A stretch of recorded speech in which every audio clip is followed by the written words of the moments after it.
ನಮಸ್ಕಾರ ಸ್ನೇಹಿತರೆ, ನಾನು ನಿಮ್ಮ ನಟರಾಜ್ ಉಜ್ಜಯಿನಿ. ನಮ್ಮ ಚಾನಲ್ನ ಸಬ್ಸ್ಕ್ರೈಬ್ ಮಾಡ್ಕೊಳ್ಳಿ, ಲೈಕ್ ಆ್ಯಂಡ್ ಶೇರ್ ಮಾಡಿ, ಬೆಲ್ ಐಕನ್ ಒತ್ತಿ.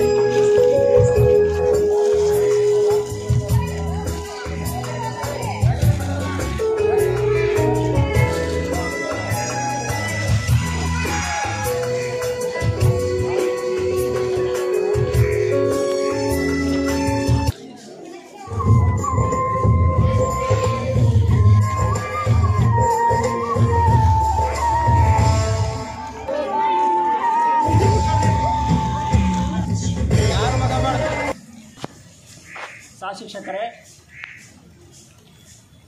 ಹಾಗೂ ಮುದ್ದು ಮಕ್ಕಳೇ, ನನ್ನ ಹೆಸರು ಸತೀಶ ತುಮರುಗುದ್ದೆ ಅಂತೇಳಿ. ನಾನು ಸುಮಾರು 11 ವರ್ಷದಿಂದ ಪುಸ್ತಕಗಳನ್ನು ವಿತರಣೆ ಮಾಡ್ತಾಯಿದ್ದೀನಿ. ಯಾಕೆಂದರೆ ನನಗೆ ದುಡ್ಡು ಹೆಚ್ಚಿಗೆ ಆಯಿತು. ಯಾವಾಗ ನನಗೆ 50 ವರ್ಷ ಆದಮೇಲೆ ದುಡ್ಡು ಹೆಚ್ಚಿಗೆ ಆಯಿತು. ತಿಂದು ಕುಡಿದು ಮಜಾ ಮಾಡೋ ಬದಲು ದಾನ ಧರ್ಮ ಮಾಡಿದ್ರೆ ಆರೋಗ್ಯಕ್ಕೆ ಒಳ್ಳೆಯದು ಅಂತ ಉದ್ದೇಶದಿಂದ ನಾನು ಬುಕ್ಸನ್ನು ದಾನ ಮಾಡೋಕ್ಕೆ ಸ್ಟಾರ್ಟ್ ಮಾಡಿದೆ. ಕೊಟ್ಟೂರಲ್ಲಿ ಇರ್ತಕ್ಕಂಥ ಸರ್ಕಾರಿ ಶಾಲೆಗಳಿಗೆ ಪ್ರತಿ ವರ್ಷ ಕೊಡ್ತಾಯಿದ್ದೀನಿ. ಆದರೆ ನಾನು ಕೆಲಸ ಮಾಡ್ತಿದ್ದೆ, ಅವು ನನಗೆ ಬಿಡು ಇರಲಿಲ್ಲ. ಅದಕ್ಕೋಸ್ಕರ ಕೊಟ್ಟೂರಲ್ಲಿ ಇರ್ತಕ್ಕಂಥ ಸರ್ಕಾರಿ ಶಾಲೆಗಳಿಗೆ ಮಾತ್ರ ಕೊಡ್ತಾಯಿದ್ದೆ. ಈಗ ನಿವೃತ್ತಿ ಹೊಂದಿದ್ದೀನಿ. ನಿವೃತ್ತಿ ಹೊಂದಿದ ಮೇಲೆ ಅಕ್ಕಪಕ್ಕದ ಸರ್ಕಾರಿ ಶಾಲೆಗಳು ಕೂಡ ವಿತರಣೆ ಮಾಡ್ತಾಯಿದ್ದೀನಿ. ಒಂದು ವರ್ಷ ಉಜ್ಜಿನಿ ಕಡೆ ಬರ್ತೀನಿ, ಇನ್ನೊಂದು ವರ್ಷ ಇಡ್ಲಿ ಕಡೆ ಹೋಗ್ತೀನಿ. ಲಾಸ್ಟ್ ಇಯರು ಇಡ್ಲಿ ಕಡೆ ಹೋಗಿದ್ದೆ, ಈ ಸಲ ಉಜ್ಜಿನಿ ಕಡೆ ಬಂದಿದ್ದೀನಿ. ಕೊಟ್ಟೂರಲ್ಲಿ ಇರ್ತಕ್ಕಂಥ ಎಲ್ಲ ಸರ್ಕಾರಿ ಶಾಲೆಗಳಿಗೆ ತಪ್ಪದೇ ಕೊಡ್ತಾಯಿದ್ದೀನಿ.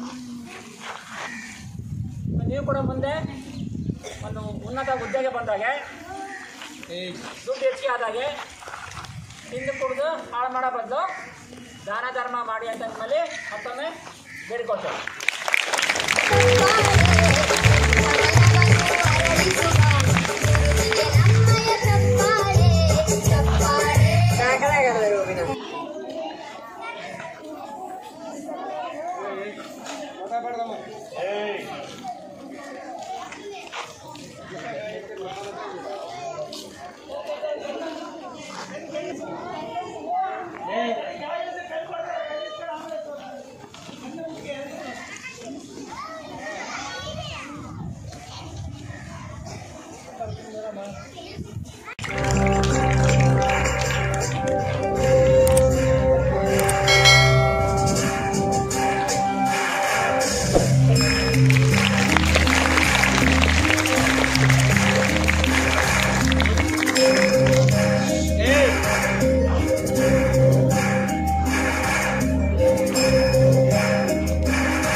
Thank you, class. Shrutkar.